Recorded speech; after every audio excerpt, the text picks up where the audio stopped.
How dare you, তোমার সাহস হলো কি করে আমাকে টাচ করার? সরি ম্যাম, আমি ইচ্ছে করে আপনাকে টাচ করি নাই, আপনি পড়ে যাচ্ছিলেন তাই আপনাকে বাঁচাতে ধরেছি। এত বড় সাহস তোমার? সামান্য একজন স্টাফ হয়ে মুখে মুখে কথা বলছো? আমার মুখের উপর কথা বলার সাহস আজ পর্যন্ত কেউ দেখায়নি, আর তুমি সেখানে তর্ক করছো? আমি তো কোনো অপরাধ করি নাই ম্যাম, শুধু আপনাকে বাঁচাতেই তো। শাট আপ, একটা কথাও শুনতে চাই না তোমার মতো ছোট লোকের মুখ থেকে। Get out. আবির কোনো কথা না বলে রুম থেকে বেরিয়ে আসলো। এবার আসুন পরিচয় দেওয়া যাক। এতক্ষণ যে ধমকাচ্ছিল সে অফিসের বস তৃষা চৌধুরী। বাবার বয়স হওয়ার কারণে সে এখন কোম্পানি সামলাচ্ছে। আবির অফিসের সামান্য একজন স্টাফ। বাকি পরিচয় আস্তে আস্তে জানতে পারবেন। এদিকে তৃষার আগে ফুঁসছে, সামান্য একজন স্টাফ তাকে টাচ করায় তার ইগো হার্ট হয়েছে। কিরে আবির, কি হয়েছে? ম্যাম কি কিছু বলেছে? আরে তেমন কিছু না, জানিসই তো ম্যাম একটু রাগী। হ্যাঁ, সেজন্য যাকে যা খুশি বলতে পারে। আমরা গরিব বলে প্রতিবাদ করতে পারি না। হ্যাঁ গরিবই তো। আবিরের ঠোঁটে পাকা হাসির কারণ বুঝতে পারল না আসিফ। আবির আসিফ একসাথে কাজ করে, সে অনুযায়ী ভালো বন্ধু হয়ে উঠেছে তারা। রাতে চৌধুরী ভিলায়। মা তাড়াতাড়ি খাবার দাও। তৃষার মা শাইলা বেগম এগিয়ে এলো তার কাছে। কিরে, মেজাজ এত গরম কেন? কি হয়েছে? আর বলো না মা, এক ছোট লোকের জন্য মেজাজ সকাল থেকে খারাপ হয়ে আছে। তোমাকে না বলেছি মানুষের সাথে ভালো ব্যবহার করতে? আর কি ভাষায় কথা বলছো? মা বেশি জ্ঞান দিও না তো, এমনিতেই মেজাজ খারাপ, তারপর তোমার জ্ঞান শুনতে ভালো লাগছে না। শাইলা বেগম বিরক্ত মুখে মেয়ের দিকে চাইলেন। মেয়েটা এমন বদমেজাজি হয়েছে কেমন করে তিনি বুঝতে পারেন না। এই মেয়েকে নিয়ে তার চিন্তার শেষ নেই। বিয়ে হলে স্বামীর বাড়িতে টিকতে পারবে নাকি তার সন্দেহ আছে। তিনি দীর্ঘশ্বাস ফেলে খাবার বেড়ে দিলেন। রাতে তৃষা মনে মনে ফোন দিয়ে আটতে লাগলো কিভাবে আবিরকে শিক্ষা দেওয়া যায় অফিসে। মিস্টার আবির, এইসব কি কাজ করছেন আপনি? কাজের মধ্যে এত ভুল কেন? কি বলছেন ম্যাম? আমি দেখেই কাজ করেছি, ভুল তো হওয়ার কথা না। নিজের চোখ দিয়েই দেখুন। তৃষা ফাইলটা আবিরের দিকে এগিয়ে দিল। আবির দেখলো অনেক ভুল আছে ফাইলে, কিন্তু সে তো ঠিক করে কাজটা করেছে। এখন এত ভুল হলো কিভাবে বুঝতে পারছে না। সে তৃষাকে বলল, সরি ম্যাম, আসলে বুঝতে পারছি না এত ভুল কিভাবে হলো। আমি ঠিক করে কাজটা করেছিলাম। Shut up. এমনি কাজে ভুল করেছো আবার মুখে মুখে কথা বলছো? জাস্ট 1 ঘন্টা সময় দিলাম, এর মধ্যে যেন পুরো কাজ কমপ্লিট পাই, না হলে ঘাট ধাক্কা দিয়ে অফিস থেকে বের করে দিব। আবিরের ভীষণ এগোতে লাগলো। সে কোনো কথা না বলে ফাইল নিয়ে ডেস্কে চলে গেল। আবির যেতেই তৃষা মনে মনে বাঁকা হাসি দিল। তোদের মতো ছোট লোককে কিভাবে শায়েস্তা করতে হয় এই তৃষা খুব ভালো করেই জানে। তুই শুধু দেখতে থাক তোর সাথে কি হয়। আবির আবার ভালো করে দেখে দেখে কাজ করছে। সে ভালোই বুঝতে পারছে তাকে ইচ্ছে করেই বিপদে ফেলতে যাচ্ছে। সেও কম নয়, তাকে এত সহজে হারাতে পারবে না। সে 50 মিনিটে কাজ কমপ্লিট করে দিতে গেল। তৃষা আবিরকে দেখে বুঝতে পারলো তার কাজ শেষ। আবিরের কাছে হেরে গেছে ব্যাপারটা ভাবতেই তার রাগে গা জ্বলে যাচ্ছে। আমার কাজ শেষ ম্যাম, আশা করছি এবার আর কোনো ভুল হয়নি, আপনি চেক করে দেখতে পারেন। তৃষার আগে ফুঁসতে ফুঁসতে ফাইল দেখতে লাগলো। ফোনে কোনো ভুল না হওয়ার কারণে সে আবিরকে কথা শোনাতে পারলো না। এদিকে আবির বাঁকা হেসে মনে মনে বলল, তুমি চলো ডালে ডালে, আমি চলি পাতায় পাতায়। আমাকে টেক্কা দেওয়া এত সহজ নয়। রাতে আবিরের বাড়িতে আবিরের মা আবিরকে খেতে দিয়ে তার পাশে বসলো। টুকটাক কথার মাঝে তাকে প্রশ্ন করলো, কি বাবা, বিয়ে কবে করবি? একা একা আর কতদিন থাকবো? তুমি তো জানো মা, তারপরও এই কথা বলছো? হ্যাঁ জানি বলেই বলছি, অযথা সময় নষ্ট করো না। ভালো মেয়ে দেখে বিয়ে দিয়ে দেই তোমাকে। না মা, বাবার পছন্দ মতো আমি বিয়ে করব, এসব আর বলো না। তাই বলে এমন মেয়ে? আবির কিছু না বলে খাবার খেয়ে উঠে চলে গেল রুমে। তার বাবা তার বিয়ে সেই ছোটবেলায় ঠিক করে রেখেছে। তার বাবার পছন্দের উপর তার ভরসা আছে, তাই সে মনে মনে ভেবে রেখেছে সে তাকেই বিয়ে করবে। এইসব ভাবতে ভাবতে ঘুমিয়ে পড়ল। মিস্টার আবির, আমি চাই আজ মির্জা গ্রুপের মিটিংয়ে আপনি প্রেজেন্ট দেন। আমির একটু চমকে উঠল। তাকে এত বড় দায়িত্ব দিচ্ছে মানে কোনো ঘাপলা আছে। সে সেটা বুঝতে না দিয়ে বলল, অবশ্যই ম্যাম, আপনি যা বলবেন। তৃষা মনে মনে ফোন দিয়ে আসছে আবির প্রেজেন্টেশন দিতে পারবে না, সে এই অজুহাত দেখিয়ে তাকে কাজ থেকে বের করে দিবে। বিকাল 4টায় মিটিং আছে মির্জা গ্রুপের সাথে, তৈরি থেকো। Yes ma'am. আবির ডেস্কে বসে ভাবছে কি এমন চাল চাললো তাকে নিয়ে। সে নিশ্চিত তাকে বড় কোনো বিপদে ফেলার প্ল্যান করছে তৃষা। বিকেলে মিস তৃষা, আপনি আপনার প্রোডাক্ট সম্পর্কে আমাদের বোঝান। তৃষা আবিরকে ইশারা করতেই আবির এক এক করে সবকিছু বোঝাতে শুরু করলো। তৃষা তো অবাক, এত ভালো প্রেজেন্টেশন আবির কিভাবে দিচ্ছে। তার জানা মতে সামান্য একজন কর্মচারী এত ভালো প্রেজেন্টেশন কিছুতেই দিতে পারে না। তার কেমন যেন সন্দেহ হচ্ছে আবিরকে। অসাধারণ মিস্টার আবির, আপনি এত সুন্দর করে আমাদের বোঝালেন। আমি বুঝতে পারছি যে আপনাদের সাথে বিজনেস করলে আমার লাভই হবে। আমি এই ডিলটা ফাইনাল করলাম।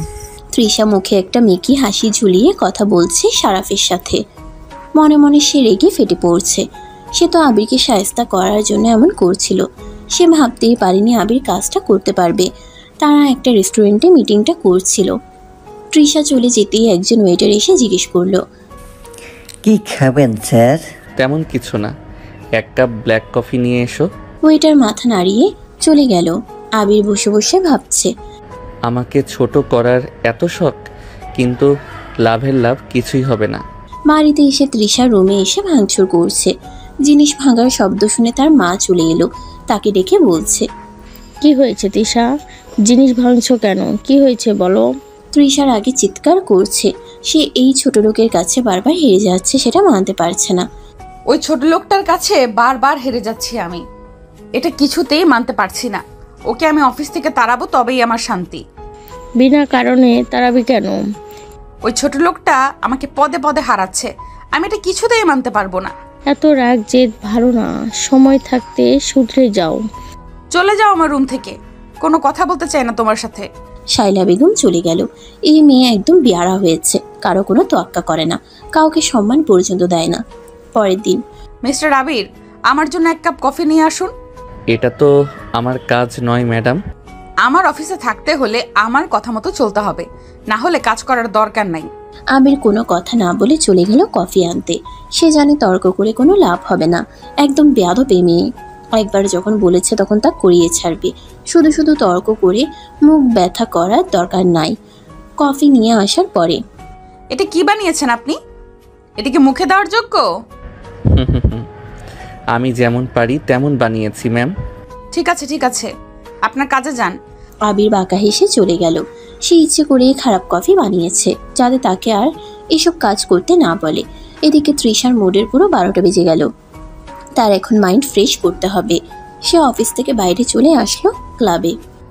কিরে তৃষা, মেজাজ হট কেন তোর? আর বলিস না, এক ছোট লোকের জন্য মেজাজ গরম হয়ে থাকে। কেন রে, প্রেমে পড়েছিস নাকি? আরে কি বলিস, ওই ছোট লোকটার প্রেমে আমি পড়বো? তৃষা কখনো এমন ফকিরের প্রেমে পড়ে না। দেখ, বেশি রাগ কিন্তু প্রেমের লক্ষণ। তোদের মাথা খারাপ হয়ে গেছে। তৃষারা কয়েকজন বান্ধবী মিলে পার্টি করতে আসছে। বড়লোকের বিগড়ে যাওয়া মেয়ে সে। এইসব পার্টি সে মাঝে মাঝেই করে। ড্রিঙ্ক করে রাতে বাড়ি ফিরে।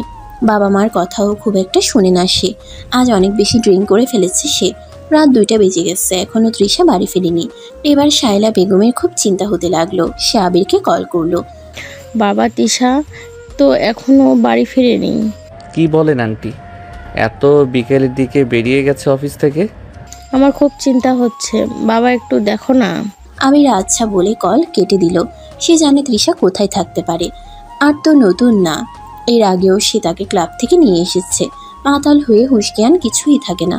এদিকে ক্লাবে, এই ছেলে, তোমার সাহস কিভাবে হয় আমার কাছে আসার?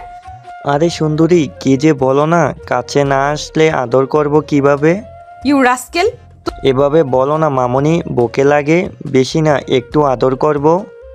ওর আদরের ডোজ সহ্য করার ক্ষমতা আছে তোর? কে রে? তোর বাপ। আবির এসে ছেলেটাকে মারতে শুরু করলো। তৃষা নেশায় বুঁদ হয়ে আছে। এখানে কি হচ্ছে তার ধারণাও নাই। আবির ছেলেটাকে ইচ্ছে মতো মেরে পকেট থেকে রিভলভার বের করে ছেলেটার কপালে ঠেকালো। ছেলেটা তো ভয়ে শেষ। সে বুঝতে পারেনি এত ছোট কাণ্ড এত দূর গড়াবে। সে আবিরের হাতে পায়ে ধরে ক্ষমা চাইতে শুরু করলো। আমার ভুল হয়ে গেছে স্যার, আমাকে মাফ করে দেন। জীবনেও আর ওনার দিকে তাকাবো না। শোন, আজ থেকে সব মেয়েকে মায়ের চোখে দেখবি। আবিরের রিভলভার দেখে ছেলেটা এমনভাবে কাঁপছে যেন প্রাণটাও এখন বেরিয়ে যাবে। তৃষা অর্ধ চেতনার মধ্যে দাঁড়িয়ে, তার ভারসাম্য ঠিক নেই, কিন্তু সেই ছেলেটা পালিয়ে যেতে আবির ঝট করে তৃষাকে আগলে ধরে।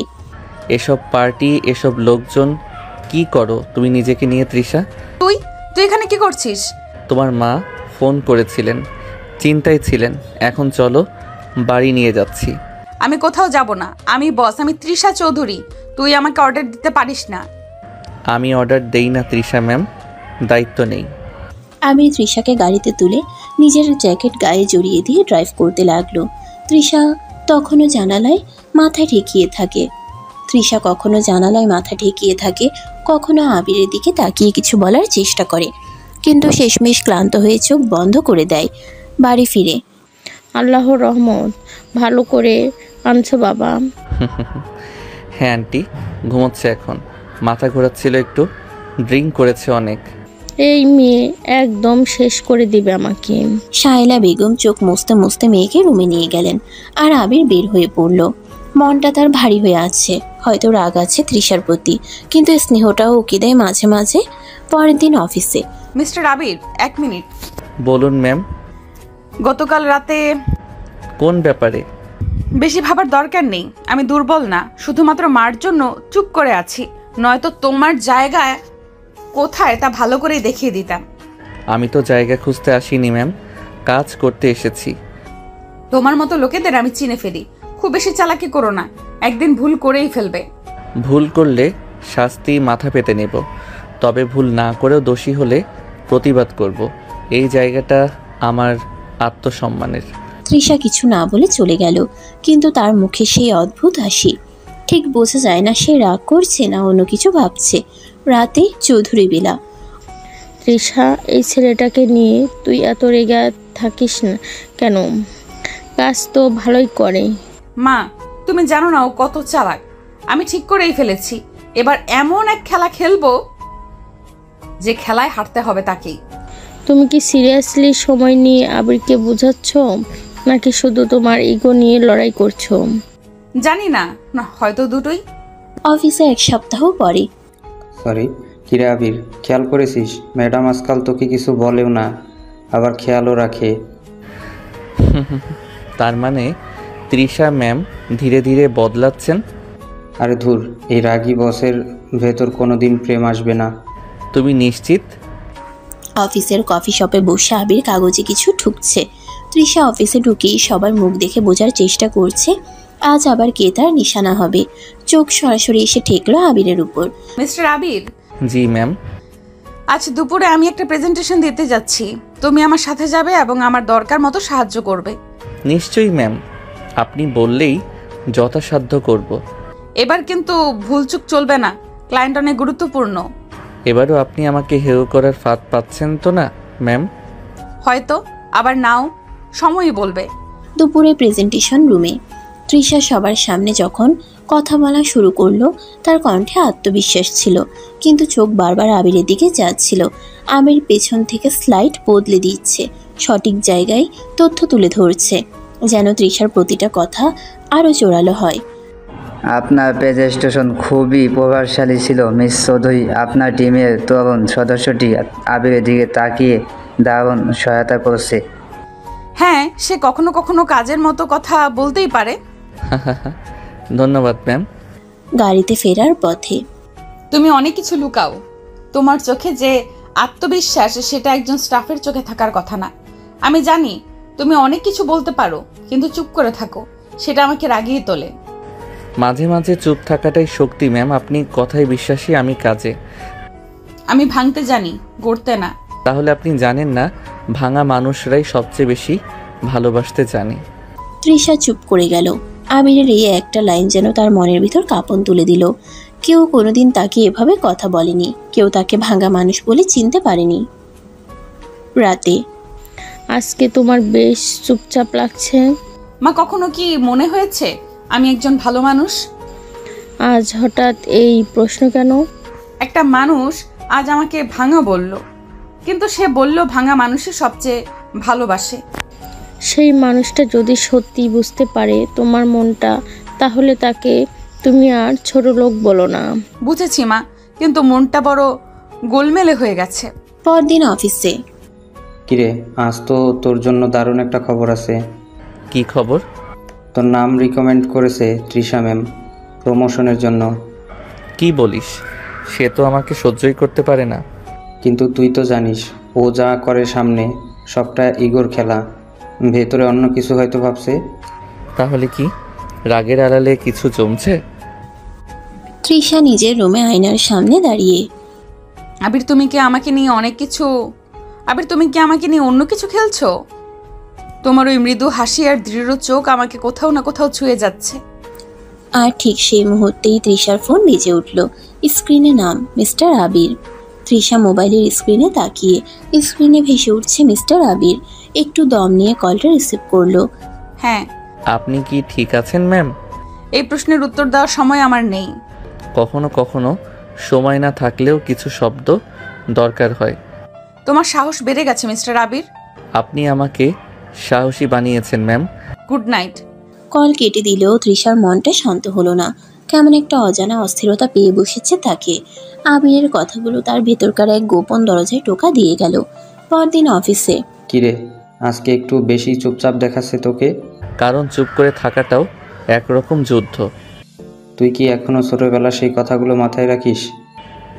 হ্যাঁ, বাবা বলেছিলেন একদিন তুমি এমন এক মেয়েকে বিয়ে করবি যাকে ভালোবাসতে শিখতে সময় লাগবে, কিন্তু একবার ভালোবেসে ফেললে সে আর কাউকে জায়গা দেবে না। তার কথাই বিশ্বাস করেছি। তোর কথা শুনে তো মনে হচ্ছে মেয়েটা তৃষা। সেই বাবার পুরনো বন্ধুর মেয়ে। আমার বিয়ে ছোটবেলাতেই ওর সাথেই ঠিক হয়েছিল, কিন্তু তৃষা কিছুই জানে না। কি বলিস? তুই তো কবে থেকেই ওর কাছে আসিস, অথচ সেই জানে না? জানে না, আর আমি চাইও না এখন জানুক, কারণ আমি চাই সে আমাকে নিজের মতো করে চিনুক, আমার পরিচয় ছাড়াও ভালোবাসুক। অন্যদিকে তৃষার রুমে আয়নার সামনে দাঁড়িয়ে। আবির, এই ছেলেটা কেন বারবার আমার ভাবনার মাঝে আসে? আমি কি সত্যিই দুর্বল হয়ে যাচ্ছি? ভেতরের মন বলল, হ্যাঁ তৃষা, তুমি দুর্বল হচ্ছ, কিন্তু সেটা আবিরের সাহস আর শ্রদ্ধার কাছে, যে এতদিন কেউ তোমাকে দেয়নি। একটা মিটিং রুমে একান্তে। মিস্টার আবির, আপনি যদি একটা প্রশ্নের সত্য উত্তর দেন তাহলে আপনাকে আজকের কাজ থেকে ছুটি দেব। বলুন ম্যাম। আপনি কখনো কাউকে ভালোবেসেছেন? হ্যাঁ, একমাত্র তাকেই, যার নাম এখনো জানে না সে নিজেই। মাথা ঘুরে গেল তৃষার। কিছু একটা অনুভব করলো, কিন্তু প্রকাশ করলো না। ছুটি দিলাম। রাতে চৌধুরী ভিলাই।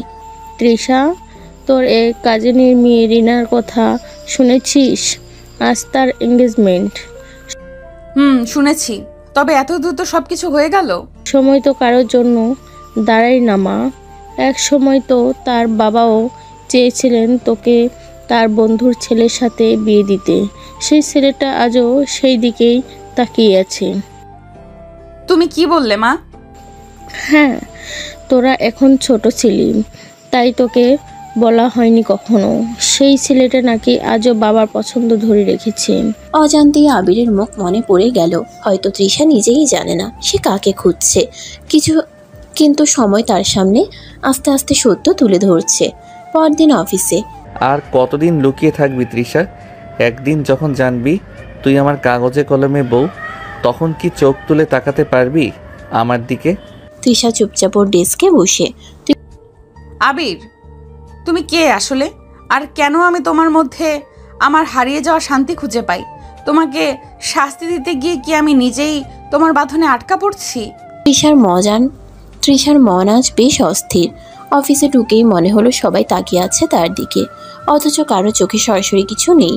যেন বোঝার চেষ্টা চলছে তৃষা চৌধুরীর পরিবর্তন ঠিক কোন দিকে। কি রে রাগিরানি, আজকাল তোর হাসিটা দেখে একটু বেশি উজ্জ্বল। যা বলিস, আমি কি হেসেছি? মনের মধ্যে ফুল ফুটলে মুখের কোণেও তো একটা নরম স্পর্শ পড়ে নাকি? তৃষা চুপ করে গেল, কেউ যেন বুঝে না ফেলে। অন্যদিকে আবিরের ডেস্কে। তুই কি তৃষা ম্যামকে কখনো বলবি ও তোর শৈশবের বিয়ে ঠিক হওয়া বউ? এখন না, আমি চাই ও নিজে থেকে আমাকে বুঝুক, ভালোবাসুক, পরিচয়ের জোরে নয়। মনের টানেই। কিন্তু সাবধানে থাক, একদিন সত্যি প্রকাশ পেলে ওর ইগো ভেঙে পড়ে। আমি ভাঙা গড়ে তুলতে রাজি, কিন্তু মিথ্যে অভিনয় করে কিছু জিততে চাই না। একটা কনফারেন্স রুমে ক্লায়েন্ট মিটিং চলছে। তৃষা সবার সামনে দাঁড়িয়ে। আমাদের টিমের তরুণ সদস্য মিস্টার আবির প্রজেক্ট প্রেজেন্টেশনে এক একভাবে নেতৃত্ব দিয়েছেন। আমি চাই সবাই ওকে একটা বড় হাততালি দিন। পুরো রুমে হাততালি বেজে উঠল। আবির অবাক চোখে তৃষার দিকে তাকালো। তৃষা চোখ সরিয়ে নিলেও ঠোঁটে এক ঝলক মুচকি হাসি খেলে গেল। বিকেলে তৃষা নিজের রুমে ডেকে পাঠালো আবিরকে। মিস্টার আবির, আজ একটা ব্যক্তিগত প্রশ্ন করব, উত্তর দিতে আপনি বাধ্য নন। আমি সব প্রশ্নের উত্তর দেব যদি প্রশ্নটা আসে আপনার কাছ থেকে। আপনি কি আগে থেকে কাউকে বিয়ে করার প্রতিশ্রুতি? হ্যাঁ, একজন আছেন। তৃষার চোখটা হালকা কেঁপে উঠল। ও, আপনি তাহলে সৎ? কিন্তু সেই মেয়েটা জানে না সেই আমার সব, আর আমি এখনো অপেক্ষা করছি সে নিজে থেকে আমার জীবনে আসুক। আপনি কি এখনো তাকে ভালোবাসেন? প্রতিদিন। আর আপনার প্রতি যতটা শ্রদ্ধা জন্মেছে সেটাও একই জায়গায় দাঁড়িয়ে। তৃষা চুপচাপ কিছু বলতে চায় কিন্তু ভাষা খুঁজে পায় না। রাতে চৌধুরী বিলায়। মা, যদি কাউকে নিজের অজান্তে ভালো লেগে যায় কিন্তু পরে জানো সে অনেক আগেই তোমার সঙ্গে বাধা ছিল, তাহলে সেটা আল্লাহর ইশারা মা। যাকে দূরে ভেবেছিলি সেই তো তোরই ছিল। সে যদি আবির হয় মা? কি বলছো তুমি? ও নিজে বলেনি, কিন্তু আজ ওর চোখ বলেছে। আমার কেন মনে হচ্ছে ওটা আবির। তৃষার রাতে ঘুম আসে না। চোখ বন্ধ করলেই আবিরের চোখ জলজল করে ভেসে ওঠে। সে চোখে কোনো প্রশ্ন ছিল না, ছিল উত্তর। যে উত্তর তৃষা অনেকদিন ধরে খুঁজে ফিরছে অজান্তেই। চৌধুরী বিলা। মাঝরাতে তৃষা হঠাৎ করে ড্রেসিং টেবিলের ড্রয়ার খুলল। পুরনো কিছু চিঠিপত্র আর তার বাবার হাতে লেখা কিছু নোট ছিল সেখানে। হঠাৎ একটা চিঠিতে চোখ আটকে গেল। চিঠির উপরে লেখা ছিল রফিক সাহেবের পুত্র আবিরের নামে। তৃষার চোখ ছলছল করে উঠল। চিঠিটা খুলে পড়া শুরু করলো। প্রিয় বন্ধু রফিক, তোদের আবির আর আমার তৃষাকে আমি একসাথে দেখতে চাই। বিয়েটা যখন ঠিক করলাম তখন জানতাম ওরা বড় হয়ে নিজে নিজেই বুঝে যাবে একে অন্যকে। তৃষা হয়তো রাগী, কিন্তু আবিরের মতো শান্ত ছেলে ওর রাগকে ভালোবাসায় বদলে দেবে। ইলিয়াস চৌধুরী। তৃষা চুপচাপ। দু চোখ বেয়ে নেমে এলো দু ফোঁটা অচেনা জল। আমি কি তবে অজান্তেই তোমার আবির? পরদিন অফিসে তৃষার চোখে আজ অদ্ভুত এক নীরবতা। আবিরের সামনে এলেও কোনো কথা বলছে না। আবিরও বুঝতে পারছে কিছু একটা বদলে গেছে। ম্যাম, আপনি ঠিক আছেন? তুমি যদি আজ আমার সামনে এসে বলো তুমি আমার অধিকার, আমি কি বলবো জানো? এটা কি হঠাৎ মনে পড়লো? কিছুই হঠাৎ আসে না আবির, যা থাকে লুকানো থাকে, সময় মতো প্রকাশ পায়। সেদিন রাতে আবির একটা লাল খামের মধ্যে পুরনো ছবি বের করলো। ছবিতে ছোট্ট তৃষা আর সে একই ফ্রেমে। পাশে দাঁড়িয়েছিলেন ইলিয়াস চৌধুরী আর রফিক সাহেব। আমি তো তোর স্বামী হয়ে এসেছি তৃষা, শুধু তুই জানিস না। তোর প্রতিটা ঘৃণার পেছনে লুকিয়ে ছিল একটা না জানা ভালোবাসা। অন্যদিকে তৃষার ঘরে তৃষা আয়নার সামনে দাঁড়িয়ে নিজের চোখে চোখ রাখলো। আবির, আমি তোকে কতবার অপমান করেছি, কিন্তু আমার অজান্তে তুই তো আমার ছিলি সবসময়। তুই জানতিস আমি জানতাম না এই অন্ধকারটাই আমাকে কুড়ে কুড়ে খাচ্ছে। পরদিন অফিসে এক অচেনা অতিথির আগমন। এক মধ্যবয়সী ভদ্রলোক এসে হাজির হলেন রিসেপশনে। আপনি কার সাথে দেখা করবেন? তৃষা চৌধুরীর সাথে। আমি তার ছোটবেলার চাচা। আমার কাছে কিছু আছে যা ওর জীবন বদলে দিতে পারে। রিসেপশন থেকে খবর যায় সরাসরি তৃষার কাছে। সে উঠে রুমে ডাকলো চাচাকে, কিন্তু সেই মানুষটা ঢুকেই একটা ফাইল এগিয়ে দিল। তোর বাবা আমাকে দিয়েছিলেন, সময় হলে দিতে বলেছিলেন। ফাইলটা খুলে তৃষা চমকে গেল। ভেতরে ছোটবেলার একটা বিয়ের রেজিস্ট্রেশন কাগজ। বর আবির, কনে তৃষা চৌধুরী, তারিখ 14 বছর আগে। আমি তাহলে তার ভেতরে সমস্ত অহংকার এক মুহূর্তে যেন তাসের ঘরের মতো ভেঙে পড়ল। যাকে সে আজ অবধি ছোট লোক ভেবে অপমান করেছে সেই তার নিয়তির পছন্দ। রাতে তৃষা ফোন করলো আবিরকে। কোথায় তুমি? ঠিক তো সীমানার বাইরে দাঁড়িয়ে। তুই ডাকলেই ভেতরে আসবো। তুমি যদি বলো আমি তোমার স্ত্রী, আমি কি বলবো? বলবি। তুমি এতদিন দেরি করলি কেন? তৃষা জানে এখন আবির তার শৈশবের বর, কিন্তু এই সত্য জানার পর তার মন হালকা হয়নি, বরং আরও ভারী হয়ে গেছে। কারণ সে নিজে জানে আবিরের প্রতি সে যে ঘৃণা, অবহেলা, অপমান ছুড়ে দিয়েছিল সেটা শুধু সম্পর্ক নয়, মানবিকতাকেও আঘাত করেছে। তবে তার ভয়, যদি আবির তাকে এখন গ্রহণ না করে। অফিসে মিস্টার আবির, আপনি একটু আমার কেবিনে আসুন। এখন সময় নেই ম্যাম, অন্য মিটিংয়ে যাচ্ছি। এই প্রথম তৃষা অনুভব করলো সম্পর্ক যখন চাই থেকে দাবিতে বদলে যায় তখন অনুভূতিগুলো পাথর হয়ে যায়। আবির বদলে গেছে, আর সে এই বদলের কারণ। সন্ধ্যায় অফিস ছুটির পর তৃষা একা ছাদে বসে আছে, হাতের মুঠোয় সে পুরনো ছবি, ছোট্ট আবির আর ছোট্ট তৃষা বিয়ের পোশাকে। তুমি যদি এখন এসে বলো আমি তোমায় আর চাই না, তাহলে আমি কি সত্যি ভেঙে পড়বো? অন্যদিকে আবির আসিফের সাথে। তুই এত দূরে চলে যাচ্ছিস কেন? কিন্তু কারণ কেউ যখন সময় মতো সত্যি জানে না তখন সেটা মিথ্যেও হয়ে যেতে পারে। তুই তো তৃষাকে ভালোবাসিস। ভালোবাসি বলেই তার অহংকারে নিজেকে হারাতে চাই না। আমি তার অধিকার, সে মানবে তো? পরদিন তৃষা সিদ্ধান্ত নিল সত্যিটা বলবে। সে একখানা চিঠি লিখলো, সেখানে লিখলো, আমি জানতাম না তুমি আমার বর, তবে জেনে গেছি বলে মাফ পেয়ে যাব এটা ভাবিনি। তুমি যদি আমাকে তৃষা নামে নয় তোমার বউ হিসেবেই আর একবার দেখতে পারো, তবেই সেই বিয়েটা আজ পূর্ণ হবে। তোমার প্রাক্তন হবু বউ। চিঠিটা রাখলো আবিরের ডেস্কে, কিন্তু একজন অফিস স্টাফ ভুল করে সেটা নিয়ে গিয়ে বস দিল বলে সবার সামনে ক্যান্টিনে। চিঠিটা খুলে পড়ে ফেললো কয়েকজন। আরে এ তো ম্যাডাম লিখেছে। তাইলে ম্যাডাম আর আবির স্যার। এমন সময় অফিসে শুরু হলো কানাঘুষা। তৃষা যখন বুঝতে পারলো চিঠি আবিরের হাতে নয়, চলেছে গসিপের শিকার হয়ে, তখনই ছুটে গেল ক্যান্টিনে। চোখে জল, গলায় কাঁপুনি, সামনে আবির বসে। এই চিঠি আমার লেখা? হ্যাঁ, তবে এটা কারোর হাসির বিষয় নয়। সবাই চুপ। আবির দাঁড়িয়ে গেল। তোমার লেখা কোনো চিঠি যদি পুরো পৃথিবী পড়ে ফেলে তবু সেটা আমার কাছেই প্রথমবার আসবে, তোমার চোখের ভাষায়। তৃষা চোখ নামিয়ে বলল, এখনো সুযোগ আছে আবির, বললে আমি সব ছেড়ে তোর হব। এখন যখন সবাই জেনে গেছে? না তৃষা, তুমি কখনো আমাকে মন দিয়ে চাওনি, তুমি শুধু চাইছো হিসেব মেলাতে। আমি ভুল করেছি, তাই তো ক্ষমা চাচ্ছি। ভালোবাসা দয়া নয় তৃষা, আমি ক্ষমা করলাম, কিন্তু এখনো তো ভালোবাসা ফিরে পাইনি। এই এক কথায় তৃষা যেন ভেঙে পড়ল। আবির তাকে ছেড়ে চলে গেল। অফিসে, ক্লাবে, বাড়িতে, সব জায়গায় লোকের মুখে তার গল্প। এবার সে বুঝল, মানুষের ইগো যদি ভালোবাসার উপরে চেপে বসে তবে ভালোবাসা শুধু হারায় না, বিষে পরিণত হয়। রাত 2টায় আবির ছাদে দাঁড়িয়ে। আমি তো চাইনি তোকে কাঁদাতে, চেয়েছিলাম তুই নিজে বুঝে বলবি। তুই বললি, কিন্তু দেরি করে ফেললি। তৃষা এখন প্রতিটি মুহূর্তে নিজেকে প্রশ্ন করে, আবির কি এতটা দূরে চলে গেছে যে আর ফেরানো যাবে না? সে আবার সে পুরনো বাক্সটা বের করলো। বাবার চিঠিগুলোর ভাঁজে একটা ছোট ডায়েরি পাওয়া গেল, যার পৃষ্ঠায় কিছু টুকরো টুকরো লেখা। আজ আবির আমার খেলনার পুতুলটা ভেঙে দিল। ও বলল আমি দেখতে কুৎসিত, আমি আর আবিরের সাথে কথা বলবো না। তৃষার বয়স 7। তৃষার চোখ আটকে গেল। এসব তো আমি ভুলেই গেছি। আসিফ একদিন আবিরকে বলছে, জানিস তুই আর তৃষা যখন ছোট ছিলি তখন একদিন তোদের দুই পরিবার পিকনিকে গিয়েছিল, ওর পুতুলটা তো নষ্ট করেছিলি তুই। না রে, আমি তো পুতুল ধরেও দেখিনি। তৃষা হুট করে রেগে গিয়েছিল, ও ভাবলো আমি করলাম। এরপর থেকে তো ও একদম কথা বলতো না। হয়তো সেই একটা ভুল বোঝাবুঝি থেকেই তোরা দূরে চলে গেছিলি, আর সেটা তোকে সজ্ঞানেই আলাদা করে দিল। একটা ভুল বোঝাবুঝি, একটা পুতুল ভাঙা না ভাঙার প্রশ্ন।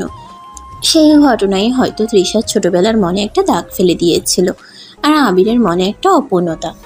তাদের দূরত্ব, অবহেলা, রাগ সবকিছুর শিকড় বেঁধে আছে সেই ছোট্ট বিকেলে। রাতে তৃষা আবিরকে দেখে বলল, তুমি কি মনে করো একটা ছোট পুতুল একটা জীবনের গল্প বদলে দিতে পারে? যদি সেই পুতুলের দোষে কেউ একজন কাউকে ভুল বুঝে চিরজীবনের দূরত্ব তৈরি করে, তাহলে অবশ্যই। আমি পুতুলটার জন্য না, আমি তোমার জন্য কেঁদেছিলাম সেদিন, জানো? আমিও কেঁদেছিলাম, কারণ তুই আমার কথা না শুনেই চলে গিয়েছিলি। ভালোবাসার সব গল্প এক পৃষ্ঠা থেকে শুরু হয় না, কখনো তার শুরুর পাতায় লেখা থাকে ভুল, আবার সেই ভুল থেকে একদিন শুরু হয় সবচেয়ে সত্য গল্পটা। ভুল বোঝাবুঝি, অহংকার আর নিজের ভেতরের যুদ্ধে বিধ্বস্ত তৃষা এবার এক কঠিন সিদ্ধান্তে এসেছে। তার বিশ্বাস ভালোবাসা প্রমাণ চায় না, তবে ত্যাগ সবসময় পরীক্ষা দেয়। তাই সে এবার যা করতে যাচ্ছে সেটা শুধু আবির নয়, পুরো অফিসকে স্তব্ধ করে দেবে। অফিস বোর্ড মিটিং, তৃষা সকল সিনিয়র স্টাফ শেয়ার হোল্ডারদের সামনে দাঁড়িয়ে বলল, আমি আজ থেকে এই কোম্পানির চেয়ারের দায়িত্ব থেকে সরে যাচ্ছি। মিস তৃষা, হঠাৎ করে এত বড় সিদ্ধান্ত, কোনো সমস্যা? হ্যাঁ, সমস্যা আছে। আমি এতদিন বস হয়েছি, কিন্তু আজ মানুষ হতে পারিনি। আমি অন্যায় করেছি, অপমান করেছি, একজন স্টাফকে নয়, একজন মানুষকে। আবির পিছনে দাঁড়িয়ে সব শুনছে, মুখ শক্ত, চোখ অচেনা শান্ত। আমি কাউকে ক্ষমা চাওয়ার যোগ্য বলেও দাবি করছি না, তবে আমার এই পদত্যাগ আমার অহংকার ভাঙার প্রথম পদক্ষেপ। সবাই হতবাক, আর আবির সে ভাবেনি তৃষা এতটা করবে। তবে দেরি কি হয়ে গেল? তৃষা বেরিয়ে আসছে অফিস থেকে, হঠাৎ একজন এসে দাঁড়ালো সামনে।